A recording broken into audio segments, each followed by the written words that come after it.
ছাত্রের বিপ্লবের মধ্য দিয়ে, হাজার হাজার ছাত্র জনতার রক্তের মধ্য দিয়ে দ্বিতীয় স্বাধীনতা অর্জনকারী এই বাংলাদেশ জামাত ইসলাম তথা সকল মানুষকে নিয়ে যে আন্দোলন করেছে এবং রক্ত দিয়েছে, রক্তের বদলাতে আগামীতে যে কোনো ধরনের বৈষম্য দূর করে এদেশে ন্যায় এবং সুখী সমৃদ্ধশালী একটি সরকার গঠনের আমরা প্রয়াস চালিয়ে যাচ্ছি। কিন্তু আমরা লক্ষ্য করেছি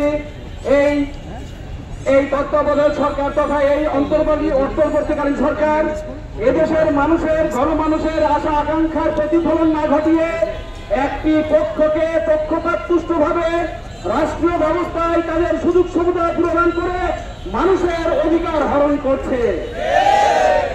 আজকে আপনারা যদি ভুলে যান বাংলাদেশের প্রেক্ষাপট তথা পৃথিবীর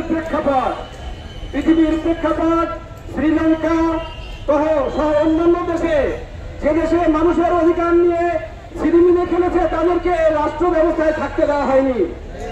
আজকে বাংলাদেশে দ্বিতীয় স্বাধীনতা অর্জনের মধ্য দিয়ে, ছাত্র জনতার বিপ্লবের মধ্য দিয়ে যে গণজোয়ার তৈরি হয়েছে, এদেশের মানুষ তার নিজের ভোটের অধিকার প্রতিষ্ঠা করার জন্য যে আন্দোলন করছে, পেয়ার পদ্ধতির মাধ্যমে সকল মানুষের ভোটের যে নিশ্চয়তা দিতে চায়, এই বিষয়টাকে জনগণকে যে উপেক্ষা করে এ সরকার এই বিষয়টি উপেক্ষা করেছে, তাল বাহানা করছে। আমরা এখান থেকে বলতে চাই, জনগণের যে আকাঙ্ক্ষা সে আকাঙ্ক্ষা মেনে নিন।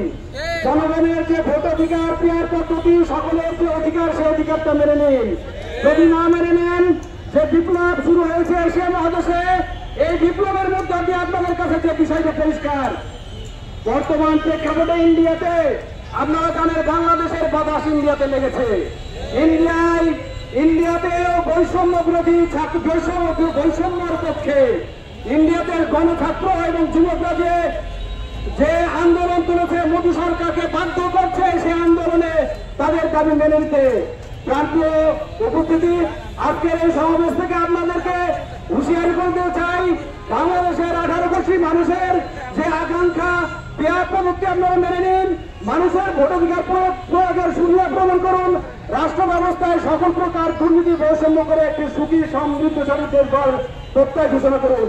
এই কথা বলে আমি আমার সংক্ষিপ্ত কথা শেষ করছি।